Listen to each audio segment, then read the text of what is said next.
Howdy friends, Guthrie Trapp here, coming to you from my house here in East Nashville, Tennessee.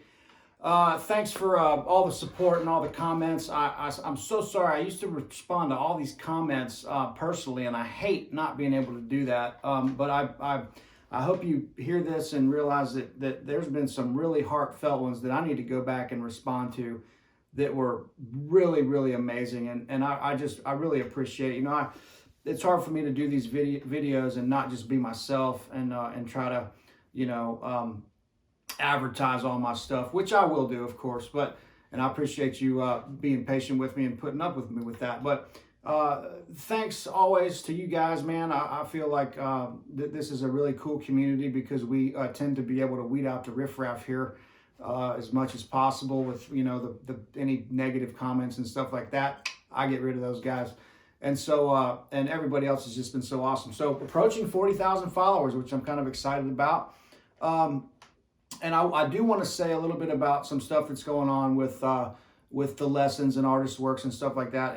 But later on down the line, I want to talk to you guys about a thing that I might have mentioned before, but I wanted to dig into it a little bit deeper. And it's a simple concept. All this stuff that we're doing, you know, I've been doing this long enough now to where, yes, there is some more advanced things that I do technique-wise and just from experience and having done this a long time. But the concepts of where this stuff is coming from is very simple. It's not rocket surgery.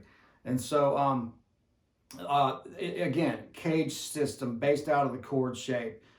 Breaking the chords down into the triads, seeing the harmonies and stuff like that, really just mapping out the fingerboard. And that's cage system.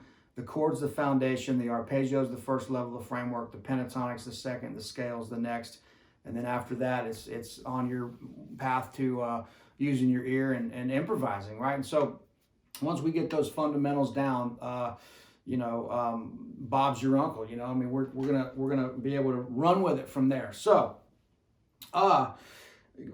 that case in point, there's another thing. I had a guy that I taught earlier today, and he was mentioning having a book of thousands of chords and stuff like that. And I said, look, don't do that yet. Just wait on that. You know, all those chords are gonna be very confusing to you now if you don't know where to use those, right? And so the thing about that is, I would like to get into talking a little bit about the importance of just using your ear to discern the difference between the four chords that I like to use in my teaching, which is, you know, if we're in the key of A major, A major 7, A dominant 7, and A minor. Of course, we could be in any key, but that's it. If you're in C, C major 7, C minor, and C dominant 7. With these four chords and these four different sounds that, you know, you're moving one note, which I'll get into in a minute, but they are four completely different colors, right? And the two that are the most similar are the major and the major 7, because we can still use the major scale for that. So watch. If I play an A major chord, any triad,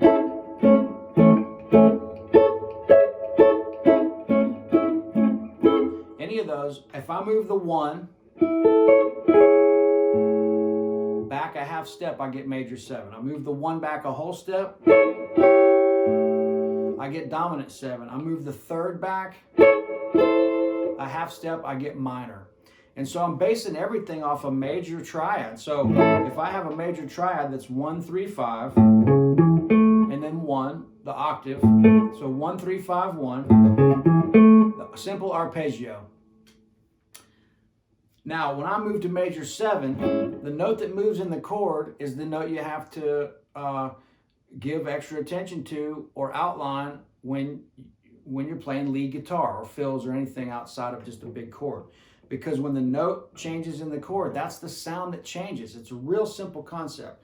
We're dealing with, the sounds here. So I want to talk about 80% the spirit of music, using your ear and feel, versus 20% of theory and mapping out the fingerboard and actually knowing what you're doing. I could be a little off on that percentage, but I tend to keep leaning farther towards the interpersonal, almost spiritual part of this, the feel and flavor and spirit of music, versus the more I see people that play within the box and within the rules, they sound like it. You can hear their brain working as they're playing. I can hear it. And so what we want to be able to do is turn our brain off, which means learning some fundamentals, knowing what we're doing, to be able to turn that off to improvise. And I'm not going to talk as much more, but that's it. The note that changes in the chord changes the sonic backdrop, the tonal foundation of what we're playing over. That's why we have to alter a few notes here and there to play over these chords. And yes, that gets more advanced as you get into more complex music. But this is the fundamental of it, in my opinion. So again, if I play that A major arpeggio, A major 7, I drop the 1. Still 1, 3, 5, based on the major chord. I'm just dropping that 1 down to accommodate the chord. Here's the full arpeggio.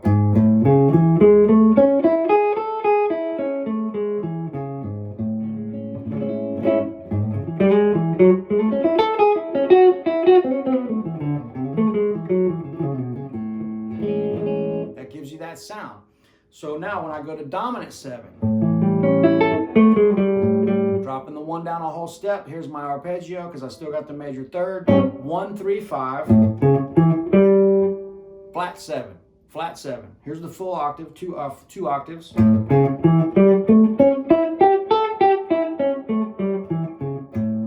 The scale, I have to alter the scale, so I play Mixolydian, or I call the dominant 7 scale, which is the major scale with the flat 7. So 1, 2, 3, 4, 5, 6, flat 7, 1. That outlines that chord perfectly. Go to minor. 1, flat 3, 5, 1.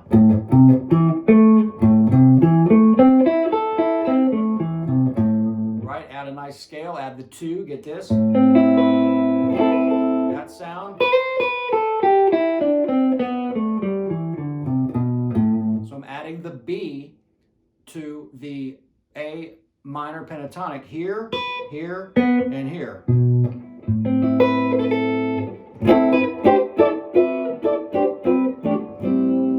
A lot of cool stuff you can do there. So major 7, dominant 7, minor.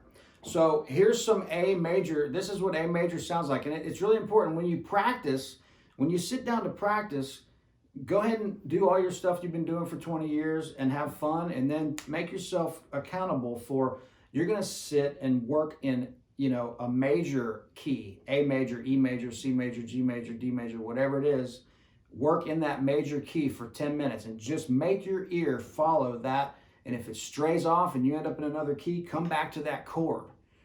Okay, then go, you can either play all four of those sounds in the same key, A major 7, A minor, A dominant 7, or you can break it up. This isn't a chord progression, but you could go A major, then I'm going to work out an E minor, then I'm going to work out a B major 7, and then I'm going to work out a G dominant 7. Mix it up. The goal is to map out this fingerboard, so the more random at times you can make it, to me sometimes the better. But have a plan when you sit down to practice. Make yourself accountable for sticking to some of these things and really getting your ear to train, because this is something that I'm seeing across the board with hundreds and hundreds and hundreds of students. That's why I teach this way, because I'm seeing what's lacking here. And this is it. So Again, I'm going to play a little bit, and let's go to A. We're just going to play out of A major for a minute. I'm going to play real strict out of A major.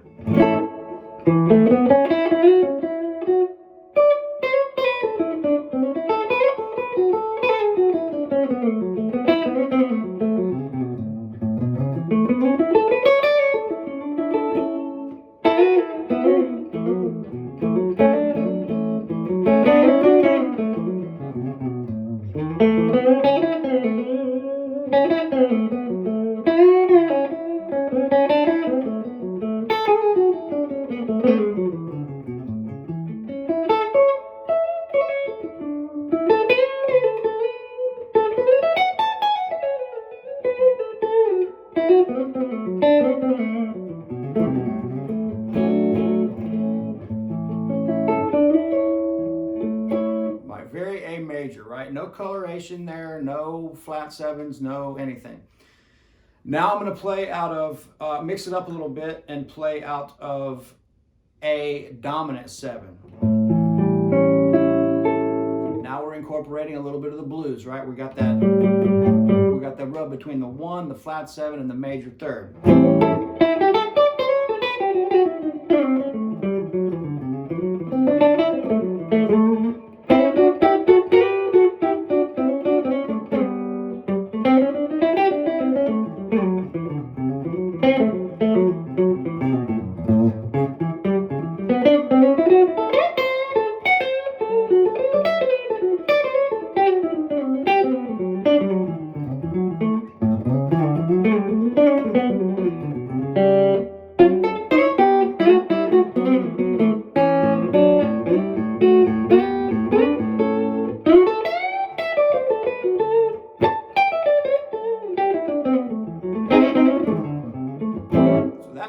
Musicality sound.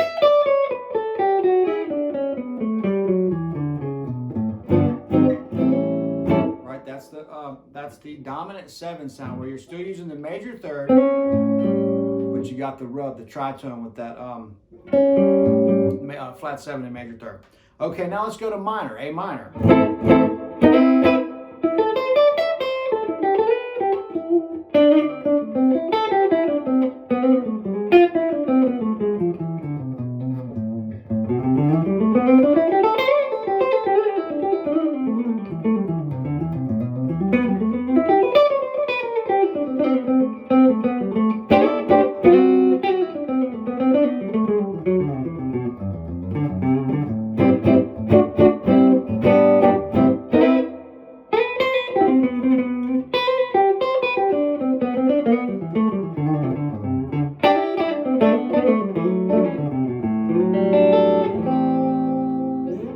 So that's minor, you know, very, very minor sounding. So when you practice, try to go to these vibes and these landscapes and really take your ear and your whole self to these places and get into what these different sounds are and how they create different emotion and different color. Now the last one I'll do is A major 7.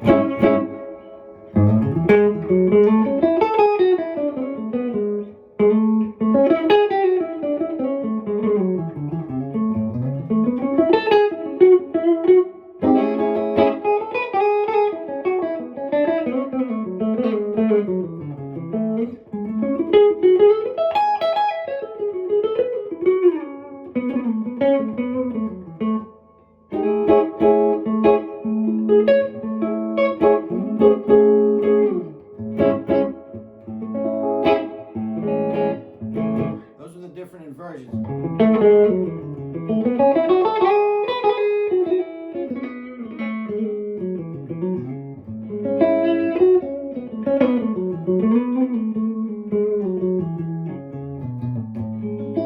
Now the thing about A major and A major 7 is you can still use the major scale and all the major stuff because that natural 7,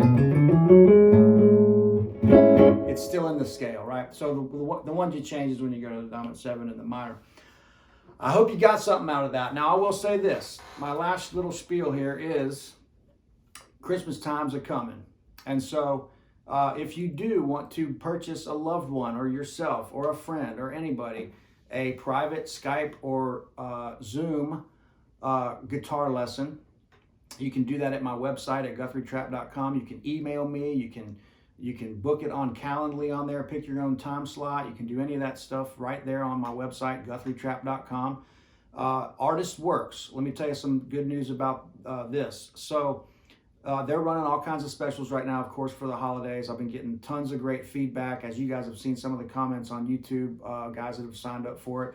It really is a great company. They're great people. The bar is high. There's well-respected professionals: Brian Sutton, John Patitucci, Nathan East, Paul Gilbert, tons of bluegrass guys: Mike Marshall, Daryl Anger, Tony Trishka, Noam Pekelny, who lives over here in my neighborhood. Really, really, really great professional musicians that are teaching, and the video exchanges make it personal, where you can have contact with the artist and or the teacher, and ask them questions, and kind of have a personal relationship back and forth. I love it. And so it is really the best. And so, but what I was going to say about that is they just completely redesigned their website. And so to be honest with you, have not even seen it yet, but I know that it's going to be great.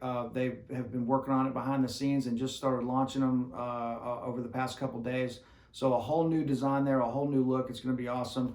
I've got probably thousands at this point video exchanges on there, which you have access to. Even if you don't send me a video exchange, you have access to all the ones I've done in the past and everybody's submissions and all that stuff. So it's really, really, they really give you access to everything on there. So check that out for Christmas gifts. Makes a great gift.